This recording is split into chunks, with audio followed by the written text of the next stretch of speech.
It is now my great pleasure and honor to introduce our keynote speaker this afternoon. Pat Daniel was appointed President and CEO of Enbridge Inc. effective January 1st, 2001.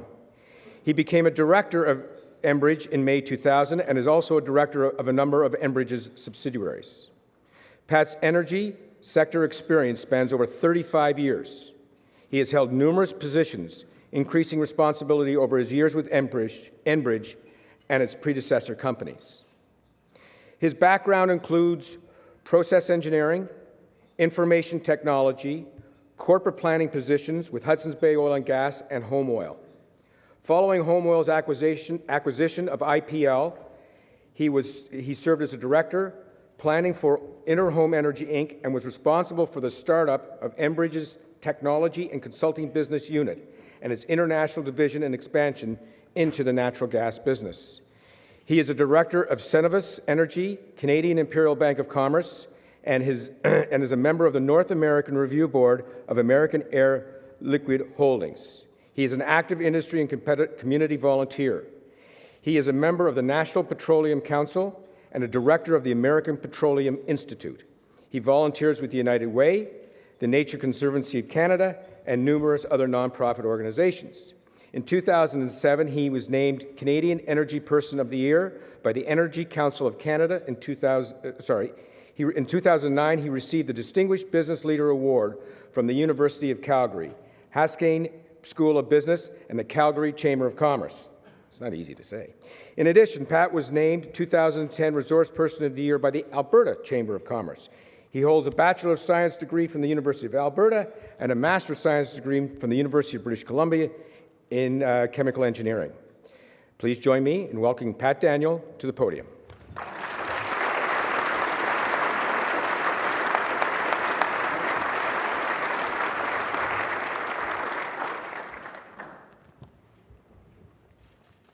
Well, thank you very much, Tim, for the very kind introduction, and thank all of you for being here today.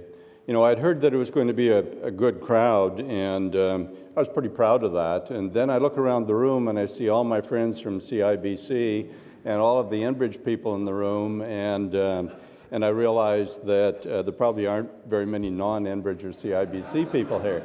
I would ask the Enbridge and CIBC people to stand up, and Greenpeace, but there'll be nobody left seated, so I'll just leave it at that. Thanks, seriously though, to CIBC for sponsoring the lunch, and thank you to Navigator for sponsoring the student table, and I particularly enjoyed the opportunity to speak with and to meet students, so great to have you here. I've been asked to speak on a very specific subject today, and that's our Northern Gateway project, but I'm going to broaden it out much more than that to talk and make this a story about Canada and international trade and the importance of Canada accessing world markets, because I think that's much more relevant to the issue that we face today with this individual project. Before I do that, though, I just would like to start out and challenge one of what I think is one of the myths around the energy industry. And by the way, there are many. But the one that I would like to challenge today is that we in Canada feel that we're a national or international superpower when it comes to energy. And I'm suggesting that we could be, but I don't think that we are today. We're merely a price taker, particularly when it comes to oil and natural gas. And I think that this Gateway project that we're in the process of working on right now will propel this country into being a superpower when it comes to energy worldwide, and particularly with regard to oil and gas again. I'm hoping that in being here today and having the opportunity to talk with you, that you will help as we go through this election campaign in Canada now, explain to our leaders and those that are so involved in the campaign that Canada needs to be more prominent on the world stage when it comes to energy. And I think that's the only way we ultimately will be able to claim to be a world superpower. I think we can build on the tremendous reputation that this country already has as a trading nation, and in order to do that, but secure access to much broader markets than those we've had traditionally in the past, particularly on the Pacific Rim. And I think that's where our trade needs to broaden out most in the country. Or we can choose to lower the horizons a little bit, and I don't think we should, obviously, but to keep this most important export commodity that we have in the form of crude oil landlocked and discounted as a result of selling it into only one market, and that being the Canadian market. I think the choices are very stark, I think they're very real, and they're very obvious as to what this project is all about and what the opportunity is all about for Canadians. I think it's fair to say that our energy resources are a huge strategic advantage to Canada, and one that we've all taken advantage of along the way. But we're only going to realize full value for this huge strategic advantage if we broaden out the markets beyond those in just Canada and the U.S. So through this proposed Northern Gateway project, we're committed to doing that, to broadening out the market and to form a bridge, effectively, between Canada and customers in Southeast Asia and along the Pacific Rim. Not only, though, will the project open up tremendous new markets for Canada, but it will create thousands of construction and supplier jobs and very significant permanent employment opportunities right across the country. It's going to generate millions of dollars in benefits for First Nations and other communities along the way, and it'll generate tens of billions of dollars for a generation of Canadians. And I'm going to talk later on about and show you how it generates that level of benefit for us. But I think it's only if we can rise above this mounting clamor from a lot of activists and their political allies who are so committed to saying no to energy development projects that we're really going to be able to put Canada in the position that we need to on the energy stage. I know you all know that my mother always used to get after me for using that expression, they say this, they say, I was always blaming it on they. Well, I'm doing it again. They say no to nuclear, and of course we're hearing that a lot today. They say no to the oil sands.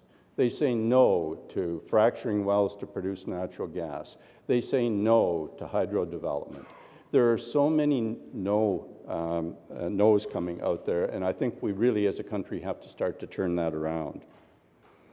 By the way, those that say no to all of those developments have no problem in saying yes to a light switch, or yes to a gas pedal on the car, or yes to the fresh fruit that arrives in the supermarket, and I don't know how they thought it got there. They have no problem saying yes to those things, but they say no to everything that gets all of those benefits to them. Let me tell you a little bit about Enbridge, and I'm going to keep the commercial fairly short today. By the way, underlying the whole speech is the Enbridge commercial. I'm sure you've realized that already, but I'm going to tell you a little bit about Enbridge and how we came to leading this alliance of partners behind Northern Gateway. We're an energy transportation company. We move energy from places where it's discovered to where it's needed. That's the Enbridge story. So we gather and transport natural gas. We move more than 7 billion cubic feet per day. Business extends all the way from northern BC through the U.S. Midwest, through many of the southern states and into the Gulf of Mexico.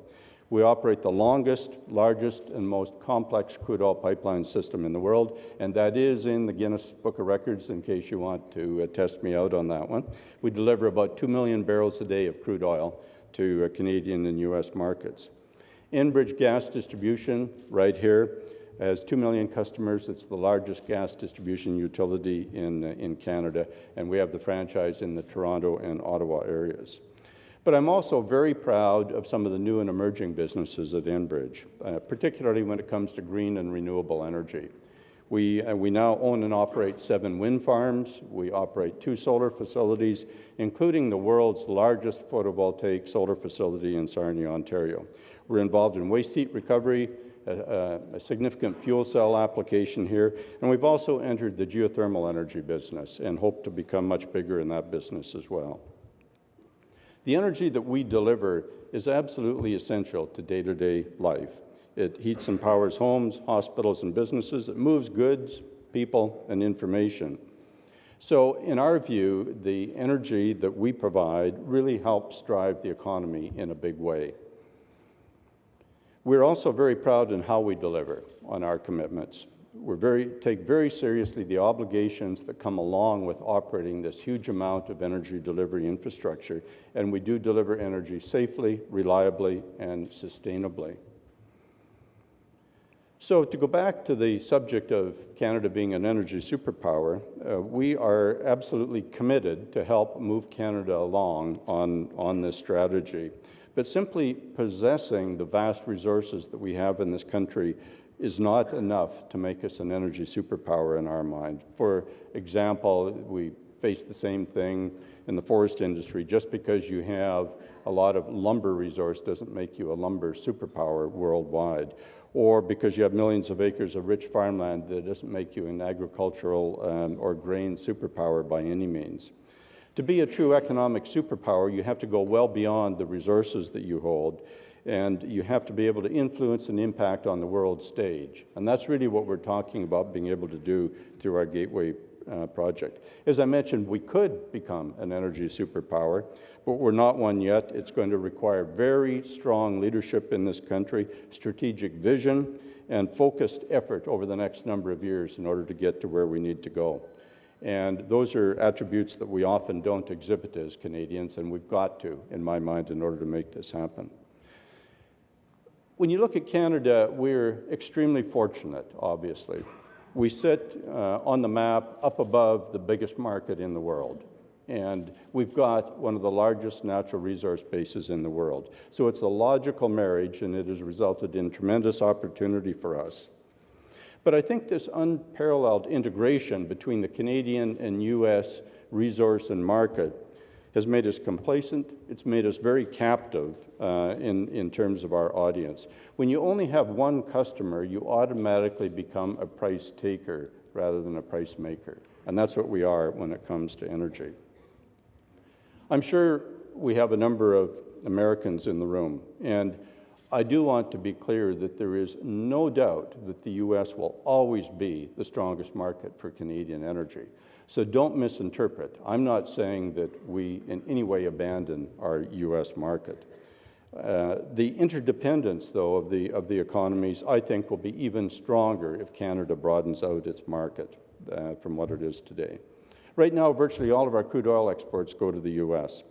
At about 2 million barrels a day, they make up about 1 in 5 imported barrels in the U.S. So 100% of our exports, but only 20% of their imports. They have options. We don't have options. I think it's fair to say that the U.S. prefers Canadian oil. As a matter of fact, President Obama reaffirmed that only yesterday, that although they do want to, for obvious reasons, limit imports of oil into the U.S., they don't for a minute intend to limit Canadian imports. So they have the options, we don't, and I think that's really what we have to change. I think we've always grown and developed in this country towards the north and the west, by the way, pretty obviously, and then we tend to look back to the south and the east for our markets. You can see, as a result, how the very strong trade connections have developed with Europe and the U.S. as a result of that. Expand and grow to the north and the west, and then look back to the south and the east for the markets. If you look at any pipeline map in North America, particularly a Canadian pipeline map, it's exactly that. It's pointed from the northwest to the southeast, or from the north to the south. So grow west, look back east. That's kind of been the strategy. It worked very well for Canada through the 19th and 20th centuries when most of the markets were over on the right-hand side of the map. But that's changing. And I think to succeed in the 21st century and beyond, we need to kind of trade in the maps that we were talking about and start to look at globes and realize that we now need to look west across the international dateline to new and emerging markets on the Pacific Rim. So our proposed Northern Gateway pipeline project does just that. It includes, by the way, 2 parallel pipelines to the Port of Kitimat on the west coast, and the projected cost of the project is about $5.5 billion. The westbound portion of that project will carry crude oil out to the west coast, as I said, about 500,000 barrels a day, and the eastbound pipeline will bring condensate back into Alberta to dilute that bitumen. The sole market that we have today for that product is in the U.S., the sole export market. And that presents us with a second problem, in that the U.S. market for crude oil is not growing significantly. It's effectively flat and expected to remain flat for some period of time. So Northern Gateway is aimed at the booming economies in Southeast Asia, and it delivers sustainable local and regional prosperity, of course, in northern BC and in Alberta as well. So it's going to provide us with access to premium markets, and that's what's absolutely critical for being a price maker instead of a price taker. The benefits will be in the order of billions of dollars to Canadians. Reliable, independent estimates of the project's impact over 30 years say it will deliver to Canadians an incremental $270 billion in Canada's GDP. So it's absolutely huge. That's roughly half the GDP of Ontario, about 1/5 of Canada's total economic output for a year. And it's literally a transformative injection into the economy of Canada by broadening out that market. And just to quantify that further for you, independent work that we've had done shows that we can expect an increase in the price of every barrel of crude produced in Canada by $2 to $3 a barrel. Not just those that move to Southeast Asia, but because of the ability to negotiate on pricing, $2 to $3 a barrel on every barrel of crude oil produced. And that's how you get to $270 billion of benefit to Canadians. That benefit, by the way, is not only in Alberta and British Columbia, not by any means. It's going to be here in the industrial heartland of Canada. It's going to be in steel mills, manufacturing centers, and from heavy industry to finance, maybe even CIBC. So this isn't just another Alberta oil and gas project, and you shouldn't look at it that way here in Eastern Canada at all. This, I think, is truly a nation-building program. Canada's ports, by the way, are about 2 days closer to the markets that we're seeking in Asia than most North American ports. Another huge advantage that Kitimat has in terms of accessing the markets. I think it's fair to say that Canada's early nation builders were very focused on the North American and European markets. And whenever infrastructure projects were planned, they were around those markets. Look at the St. Lawrence Seaway as a very good example of that. It was and it remains a massive and a multi-generational undertaking and opportunity that has cemented Canada's trade relationships with the U.S. and Atlantic nations. A gateway to the Pacific, in my mind, can have exactly the same kind of benefit in the other direction and will be as important to the 21st century as the St. Lawrence Seaway has been to us in the 19th and 20th centuries. Our west coast is gateway to half of the world's geography and half of the world's population, and we haven't even begun to tap that potential yet. So where are we on our Gateway Pipeline project? We filed our regulatory filing in May of last year. I think it was the largest filing ever received by the National Energy Board. That launched the public discussion phase that we're in right now. And there's a joint review panel, which is a quasi-judicial body set up to do the review on the project. Representatives from the National Energy Board and from the Federal Minister of the Environment on that joint review panel. So over the course of the next 18 months, the panel will consult with stakeholders, study this application that we put together to address two fundamental questions. Is this project in Canada's national best interest, and will it have adverse effects on the environment?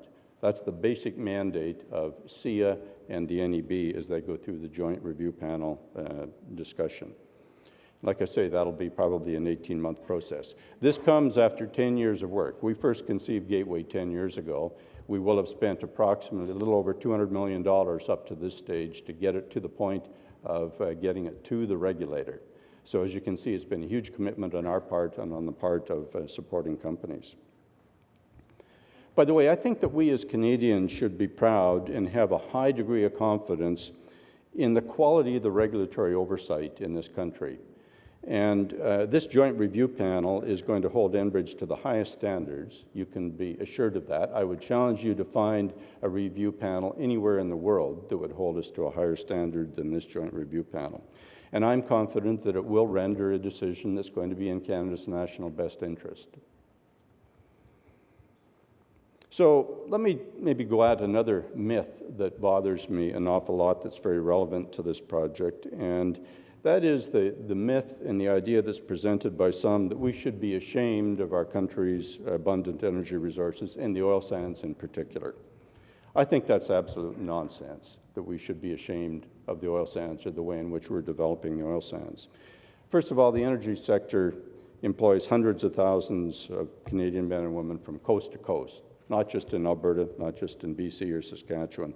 They work under a very strict regulatory regime. Every day they do their best, and they're doing better every day at improving the performance in terms of sustainability and efficiency. And I think the big challenge that we have is to go back to the point I made earlier, that we all need to do a better job of making the connection between the work that those energy employees do and the lives that we all lead. There is a direct connection between what they do and your car's gas pedal, your house thermostat. It all connects directly to that huge effort. I think the industry continues to be unfairly criticized by those who use energy and seem to think that it comes from nowhere. And I've explained so many times that we haven't yet invented wireless in our business. We can't just beam the stuff into people's cars and let them get on the way. So those that are critical tend to deliberately ignore the very safe and reliable infrastructure that we've got that supports virtually every aspect of the modern life that we hold. They oppose energy development, sliding over things like the importance of power generation and transmission systems, and I think we need to make that connection clear again. And I will repeat something that I've said many times. If we cannot develop the oil sands in Canada reliably, who in the world can? It's the second biggest resource of oil in the world. Who better than Canadians to do it in terms of technical competence, in terms of issues around human rights, regulatory regimes? There's nobody better to do it than Canadians. So let's be proud of it and get on and do it instead of being so self-critical. That's my challenge to all of you. And I think I'm kind of speaking to a converted audience here, but I want you to help me get the message across. I'm sure you've all seen advertising maps by telephone companies boasting about their coverage areas and talking about their new 4G networks. And I want to have a little bit of fun with that today, because I sat through a very interesting speech a couple of weeks ago from a telephone company bragging about their 4G network.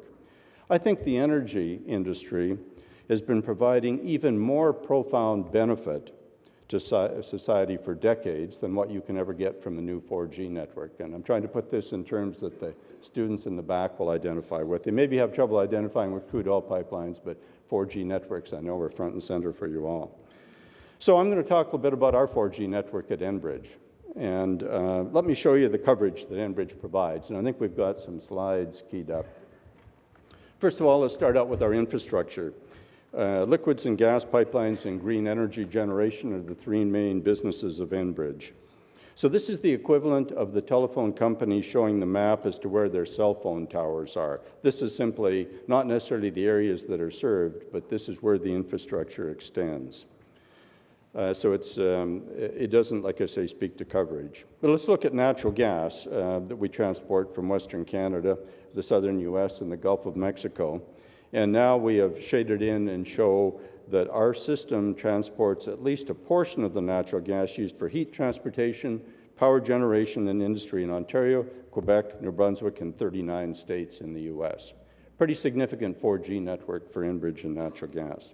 In fact, there's a pretty good chance that this room is warm because of natural gas that Enbridge has transported. And thanks for the cold weather today, by the way. It makes me feel very happy to be here.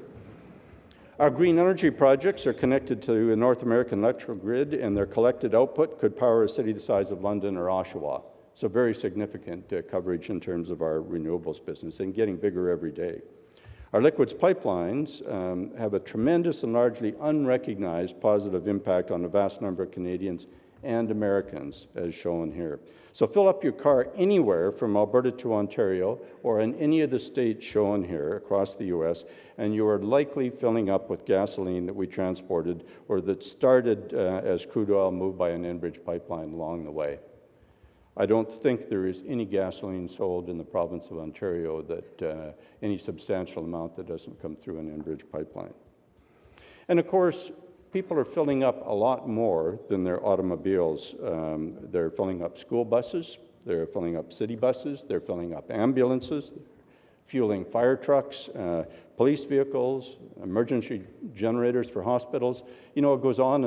And again, I think that that is largely overlooked. So that's our impact on the ground. If you board a plane, by the way, in any of these areas shown on the map, chances are it's using fuel, again, refined, at least in part from crude oil that we've delivered to market. So cell phone companies very proudly brag about their 4G network, and this is the way I'm going to explain Enbridge going forward. This is our 4G network. I think it's time that the energy industry spent a little more time explaining and reminding the public of the huge contribution made by the industry. And that's largely because most people have forgotten along the way. And I probably sound a little bit defensive, and I guess I am, in that, like I say, I find it hard to understand why everyone looks to the benefit of a 4G network but has forgotten the benefit of a network like this. I think we're at least as important to your lives as your ability to follow your Paris Hilton Twitter on your 4G network. And hopefully we produce at least as much benefit of that. So that's kind of the positive impact of the Canadian energy move by Enbridge across North America every single day. And people take this for granted, but I'm telling you, if we have any part of our system down for a minute, we hear about it in a hurry. Let me wrap up by coming back to the original question, and that is, can Canada be a leader in the global energy market? And at the same time as I wrap up, just address another myth, that myth being that Canada is too small to be a global player in a market like this, and that we should just be grateful for the access that we have to the tremendous U.S. market, and that we can't compete on a global stage. And I say that's absolutely wrong. We already are a leader in things like safety, reliability, environmental performance, respect for human rights, regulatory oversight, technological innovation. We already are, and we can be even more than that. I think, though, it does require politicians who are going to be very courageous in light of some of the challenges around issues like this. They're going to have to be very strategy-driven, and they're going to have to be nation builders to stand up and say, we as Canadians must do projects like this. It requires that we give our regulators the authority to gather all the relevant information in making their decisions. The world is clamoring for more energy. We sometimes forget that in North America and we take it for granted, but it's required worldwide. So we can choose to keep Canada's vast supply of oil, which we've developed very ethically and responsibly, landlocked and in North America only. We can continue to sell it at a discount if we so choose, but other nations want our crude oil, and other nations will provide the supply lines to those who do if we don't move it ourselves. So we can take the steps required to bring oil to market around the planet. I think we must do that. We can responsibly do it. We can do it sustainably and with a high degree of safety. I think Canada's pioneers carved out a nation out of a wilderness in the north that created an economic powerhouse, connected Europe and North America. I think it's now our generation's time to turn more to the West and to look at tying into those Asia-Pacific and Pacific Rim markets in a big way. Thank you very much for your time and attention, and I believe I turn it over to Tim.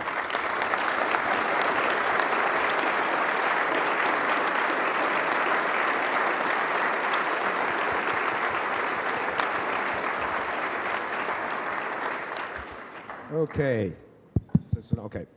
First question. You spoke about the positive economic impact of gateway and oil exports for central Canada.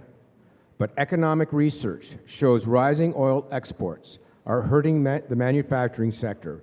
42% of jobs lost due to the rising dollar is linked to oil.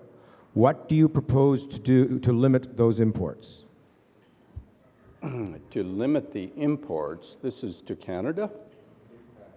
Sorry, impacts. So, first of all, the exports of crude oil from Canada are a huge benefit to the positive trade balance that we have in this country relative to, for example, the United States, where one of the main reasons for the trade imbalance that the EU has is the outflow of dollars. So there is no doubt that this project produces huge benefit right across the country. And the more production, we get to world markets, the better position that we Canadians are in relatively. We've got such a huge natural resource that we're going to net benefit from selling into that market. In your time at Enbridge, what are you most proud of? That's a challenging question and one that surprised me. What most proud of, I don't know that I've got any particular moment other than maybe getting on the elevator every day and seeing a whole bunch of employees absolutely invigorated to carry forward with our objective of being the top energy delivery company in North America.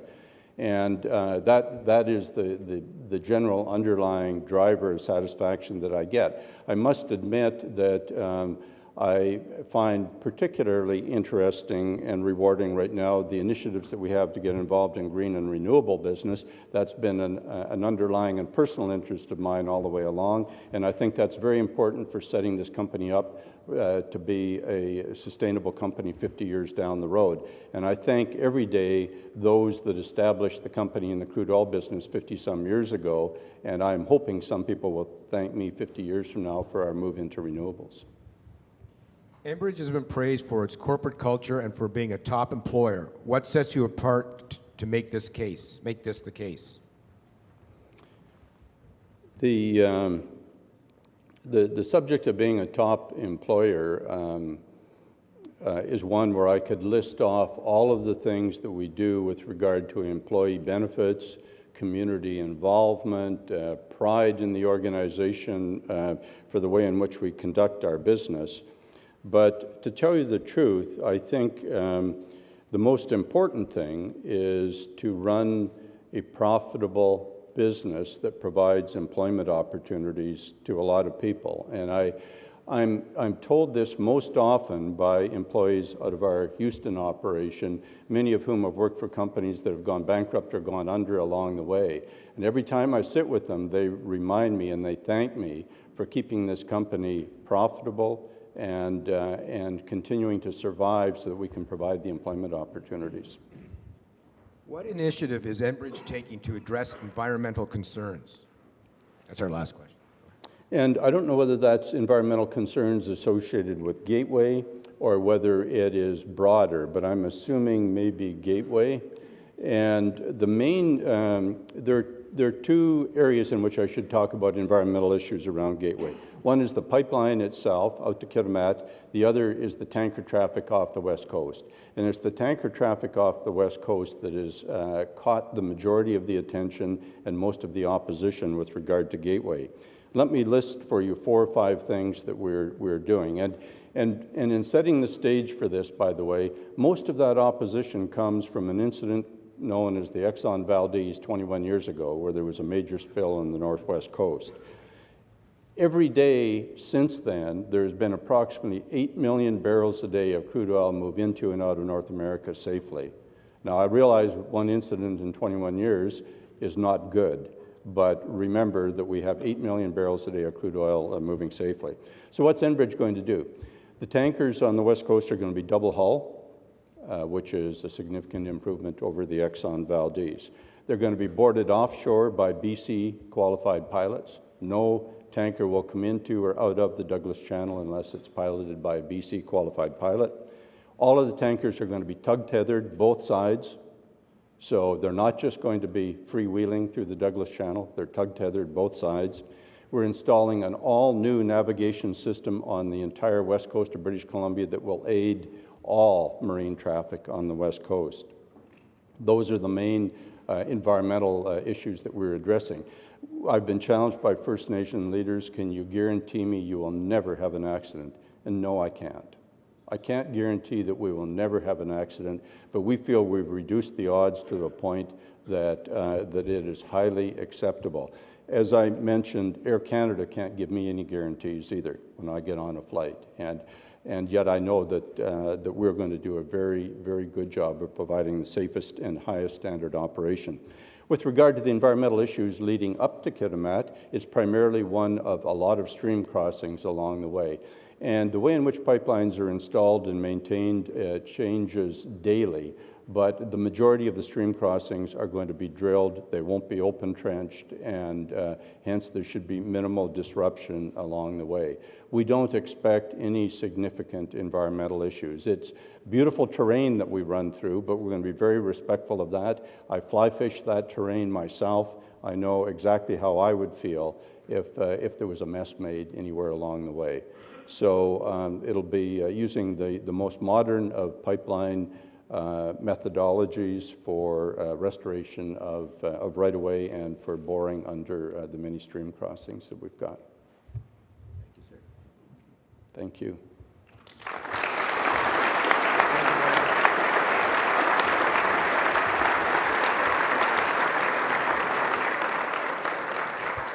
I would like to ask Robin Sears to come up and thank our speaker.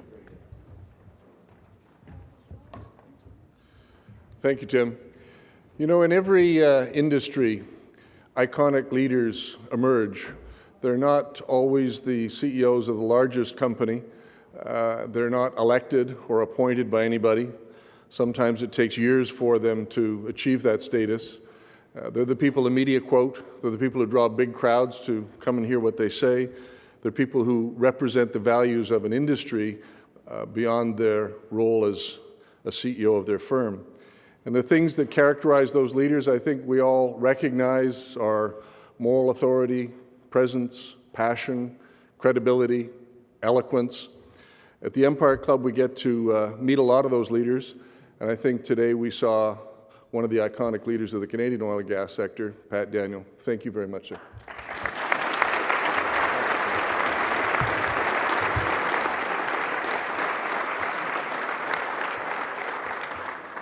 Thank you, Robin. Pat, as a token of our appreciation on behalf of the Empire Club of Canada, I'd like to present with you a book called Who Said That? Memorable Notes, Quotes, and Anecdotes, selected from the Empire Club of Canada speeches 1903 to 2003.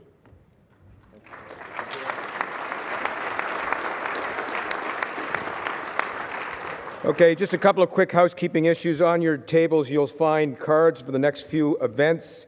Adarsh Mehta, Chair of the Canadian Wind Energy Association, Friday, April the 8th at the Royal York. Tuesday, April the 19th, Jason Myers, President and CEO of the Canadian Manufacturers Association in this very room. April the 27th, Louis Vachon, President and CEO of National Bank of Canada, and will be in the Ontario room at the Royal York. We are definitely working on getting some political leaders to come and speak in light of apparently an upcoming election that I heard about. And we'll let you know any of these events. Please, we'd love to see you here. Thank you again to CIBC for being our event sponsor. Thank you, Navigator, for sponsoring our student table this afternoon. This meeting is being broadcast live on Rogers TV and will be repeated on CPAC and Rogers over the next few weeks. And yes, believe it or not, the Empire Club is now on Twitter and Facebook. We're not as stodgy as you think, you know. Thank you very much for coming. Hope you have a great afternoon. This meeting is now adjourned.